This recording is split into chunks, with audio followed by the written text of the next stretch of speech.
Hey, I'm golf broadcaster Matt Adams. The updated and expanded second edition of my book, The Golf Round I'll Never Forget, Golf's Biggest Stars Recall Their Finest Moments, is now available. Readers can expect to march with Arnie's Army at the 1960 U.S. Open, relive Jack Nicklaus's remarkable 1986 Masters win, and be amazed by the Tiger Slam. The Golf Round I'll Never Forget, Golf's Biggest Stars Recall Their Finest Moments. Pick it up where fine books are sold, including BarnesandNoble.com and Amazon.com. This day in sports history. It's March 7th, and on this day in 2016, tennis champion Maria Sharapova revealed she had tested positive for a banned substance. Sharapova is one of only 10 women to have accomplished the career Grand Slam by winning all 4 majors at some point in their career. Her first major came at Wimbledon in 2004. She followed that up with a U.S. Open title in 2006, the Australian in 2008, and the French Open in 2012 and again in 2014. She spent time as the world's #1 player in 2005 and again in 2007, but she also had issues with injuries. She had a shoulder injury in 2007 that limited her action a little. After starting 2008 so well with the Aussie title, it ended on a sour note with a torn rotator cuff that required surgery. The shoulder injury flared back up in 2013, but of course she came back and won her second French Open in 2014. Now, here on this day in 2016, Sharapova called a press conference to announce a failed drug test taken during the Australian Open on January 26th. The drug was meldonium, and it had only been added to the World Anti-Doping Agency's list of banned substances beginning January 1st of that year. Sharapova said she did not know it had been added to the list and that she had known it by a different name. It's not approved by the FDA, but in Sharapova's home country of Russia, it is, along with other former Soviet states.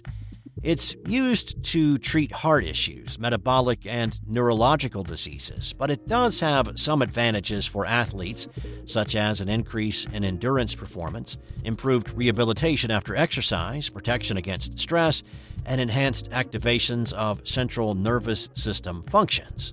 Now, that's according to a study in the journal Drug Testing and Analysis. It's a hormone and metabolic modulator. Sharapova had been prescribed meldonium for the past 10 years, though the typical period for a prescription is no more than a matter of weeks.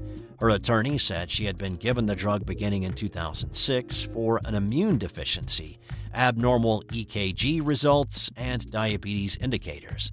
After this announcement on the 7th, she was placed on provisional suspension. She lost several sponsorships because of it, and player reaction was mixed, mostly not positive. Mostly it was player disbelief that she did not know. Even though it had only been recently added to the list, players said, somebody on your team has to know what's acceptable and what's not, and what you are putting into your body. On June 8th, Sharapova was suspended for 2 years. In October, that was reduced to 15 months. She returned to tennis in April of 2017, and she made her run at the French in 2018, but lost in the quarters. Sharapova retired from professional tennis in 2020. Also on this day, in 2012, Lionel Messi scored 5 goals in a Champions League match as his Barcelona team beat Leverkusen 7-1. It was the first time a player had ever scored 5 goals in a UEFA Champions League game. And let's get some March Madness going. On this day in 1970, Notre Dame's Austin Carr scored 61 points in a first-round NCAA Tournament game against the Ohio Bobcats in a 112-82 win. He hit 25 of 44 shots from the floor and was 11 of 14 from the free throw line. His 61 points are the most scored ever in an NCAA tournament game, and amazingly, he followed that up with a 52-point performance against Dan Issel in Kentucky in the second round. He scored 45 in the round of 8 in a loss to Iowa that ended the Irish's run in the tourney and stopped Carr's impressive tournament performance. And today's non-sports Did You Know? In 2012, a missing woman on vacation in Iceland was found when it was discovered that she was in the search party looking for herself. That's all for today. I'll have more tomorrow on This Day in Sports History.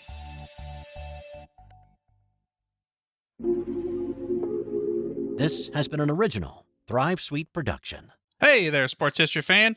This is Arnie Chapman, a.k.a. the Football History Dude, and I hope that you enjoyed this recent episode presented by the Sports History Network and were able to learn some good old-fashioned sports history knowledge nuggets. I started the Sports History Network back in 2020 with the mission to help podcasters find a community of like-minded sports history nerds, as well as helping aspiring podcasters to start their own shows.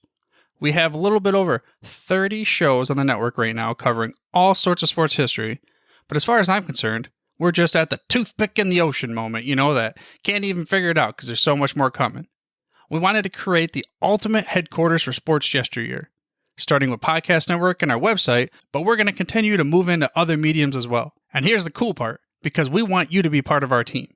So if you're interested in starting your own podcast, or maybe being a guest on one of our shows, or who knows, maybe even writing an article for us over on the website. Seriously, all you gotta do is reach out to us on the contact page over at sportshistorynetwork.com. You can be as technologically savvy as a Neanderthal tapping on a stone trying to figure out this whole hieroglyphics thing back in the day. Again, it doesn't matter, because even if you don't understand the whole podcast space, we have a production team that can pretty much help you out with doing everything. All you gotta do, head over to sportshistorynetwork.com, head to the contact page, fill it out. That message goes right to me, and I'll reach out to you as soon as I can. But for now, dude, I'm through if you're through.